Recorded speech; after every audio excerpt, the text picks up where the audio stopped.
So Unity had another round of layoffs today. Sorry for everybody affected. And they're actually closing off a feature, it looks like, which is odd. Seriously, like that sucks. That sucks. I mean, it comes as just an email.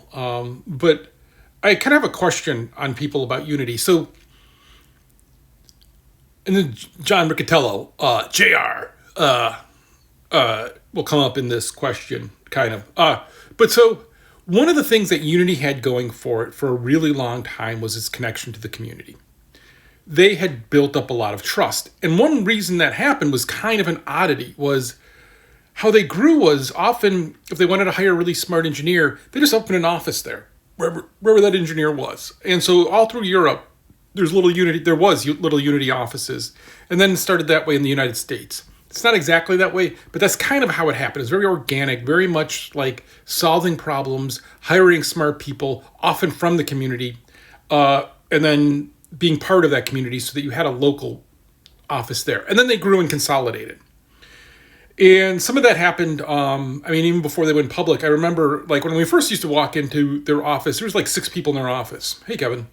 And I knew everybody. And then they moved into a bigger office, and I still knew everybody. I would just walk in and be like, hey. And then at one point, I had to sign in on an iPad, and nobody knew me. And there was like, I don't know, hundreds of people at that office. And they just grew. They grew by hiring people, right? They just hired people for the job. And it was constant growth. Some of that you could say was not that organized. And that may be true, but that was kind of their charm. Because they had that local guy, that local office, the local woman working that you knew, and now they were working at Unity, or they were being, advocates of Unity. And so it really grew that way, where it was a really helpful, strong community. And then JR came, and there's a lot of pushback, but it still seemed like it was going to continue that way. And they went public, struggled there. They moved into the ad market prior to going public because they saw their mobile, right? They were making a bunch of mobile games. They could see like the ad markets where a lot of people make their money. And then they went public, and that went well then until it didn't go well. And then they merged with Iron Source. And again, going after the ad money. And now you can say, hey, the ad market, Apple heard it with the privacy thing. First of all, if you run a podcast about mobile and you say nobody cares about privacy, because they do. And so, like, Unity struggled there. But, like, you can go look at AppLovin. AppLovin, which is their competitor, is doing great. Now, I don't know the market that well to say, is there only one company there because everyone buys their ad from that one company, or it can be duopoly, or what? But they are struggling, right? Like, here. This is AppLovin's stock chart. Whoa! I don't want to climb that hill. This is Unity's, right? So clearly, it's just not the ad market. And all the developers are yelling at me already for this because, right, it was the runtime license they did. Now, they never made a lot of money off the engine itself, right? It was the licensing of it. And I've talked about that before, of how they used to license for every single piece of hardware. You had to help fund the licensing of it. But they stopped doing that. And they were doing this, and they were doing runtime. Now, Epic has a licensing deal where you have to pay them a percentage. But Epic people are really easy and nice about it, and they were upfront always about it. Like, I think if you're outside of the dev environment, you may not understand just how easy Epic really is to work with. I mean, and then you can also sign a contract with them and get special versions of the license if you want or whatever. But, like, they're just pretty chill about the whole thing and super chill and supportive. But Unity's kind of came at it, and that burned a lot of devs. And so that's Godot took off after that even more. And so can Unity ever get that? I don't think Unity can ever get that trust back, because so much of that trust was from all those people in all those local areas, and they consolidated. They moved to San Francisco from Copenhagen as their headquarters. And that kind of stopped the vibe. They always had a vibe, right? They had a vibe. I'm friends with a bunch of people there. I could say less friends with people who are working there now, but also, like, I mean, I've stayed at the owner's or one of the founders' houses.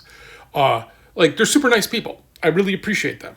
But they kind of lost that vibe as they moved to San Francisco. But then even then, there's a bunch of really smart people I knew who worked there. And they're all gone. And I think I've just so lost the trust of the indie community that I don't know how would they ever get that back? Because once you get burned that way and you lose all those people and those friendly people that you know, like, yeah. So, a question for indie developers. Are people still staying? So I know a couple people still staying with Unity, but they tend to be larger studios that have a different support and they want support contracts and some other stuff, right? So they're not going to Godot or Unreal. I think both are solid choices. And again, I joke about Godot because you have to understand the environment you're going in and what you're making for Godot. Though I was gonna show the trailer.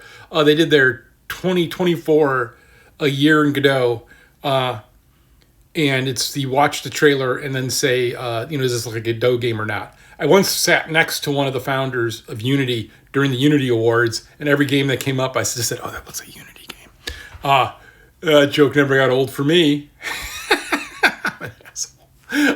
But the thing is, the Godot games are starting to look a lot more broad and a lot different, and you can't just pigeonhole them as you could a few years ago.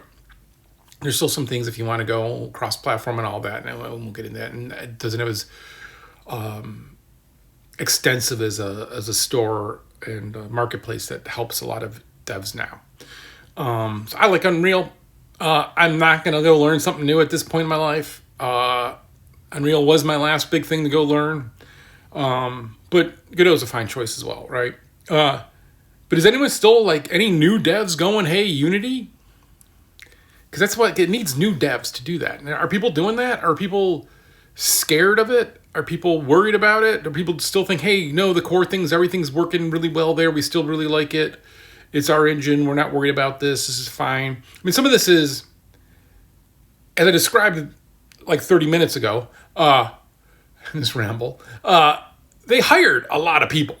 So cleaning that up, I kind of get that new people are in charge now and they're cleaning it up and they're maybe changing priorities.